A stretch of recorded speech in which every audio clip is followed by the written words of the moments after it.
உங்கள் ஃப்ரிட்ஜோட கதவு வந்து சரியாக மூட மாட்டேங்குதா? அது எதனால்? அதை எப்படி சரி செய்கிறது?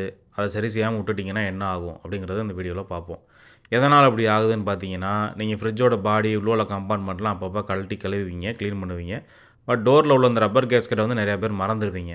ஸோ மேலேயும் கீழேயும் பார்த்தீங்கன்னா, அந்த கேஸ்கெட்டில் அழுக்கு அப்படியே ஸ்டோர் ஆகிட்டே இருக்கும். ஸோ அந்த ரப்பரோட சாஃப்ட் தன்மை வந்து ஹார்டாக மாறி தன்மை இழந்துருது. ஸோ கதவை மூடினீங்க அப்படின்னா கதவு சரியாக மூடாது. மூடலைன்னா இந்த மாதிரி கேப்பாக ஃபார்ம் ஆகும். கேப் ஃபார்ம் ஆகிடுச்சுன்னா கேப் வழியாக உங்களுக்கு கூலிங் வெளியில் போகும். ஸோ கம்ப்ரஸரும் வந்து உங்களுக்கு கண்டினியூஸாக ரன் ஆகிட்டே இருக்கிறனால கரண்ட் பில் கூட வரும்.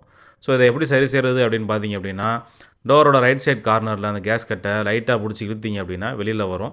அப்படியே மொத்தமாக உருவுனீங்கன்னா தனியாக கையோடு வந்துடும். இப்போ என்ன செய்யணும்னா, ஒரு வாளி நிறையா சுடுதண்ணியை ஊற்றி அதில் கொஞ்சோண்டு சோப் ஆயில், டிடர்ஜெண்ட்டை ஊற்றி மிக்ஸ் பண்ணி வச்சுக்கோங்க. அதில் வந்து அந்த கேஸ்கெட்டை போட்டு முக்கி ஊற வச்சுருங்க.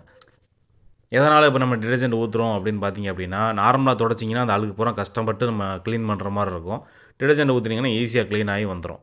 அதே மாதிரி நம்ம கலட்டோம் இல்லையா, அந்த டோர் சைடும் நம்ம சோப் ஆயில் வச்சு நல்லா க்ளீன் பண்ணி வச்சுக்கிறணும்.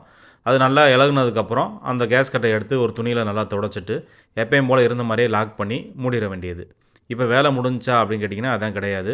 மூடிட்டு அந்த சாவியை வந்து ஃப்ரிட்ஜோட சாவியை வச்சு மூடிக்கங்க. மேலேயும் கீழேயும் வந்து கயிறு வச்சு கட்டிடுங்க.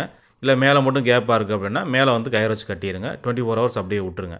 ஸோ 24 ஹவர்ஸ்க்கு அப்புறம் அந்த கயிறை கழட்டிட்டு நீங்கள் கதவை மூடி பார்த்தீங்கன்னா ஒரு கேப் கூட இருக்காது.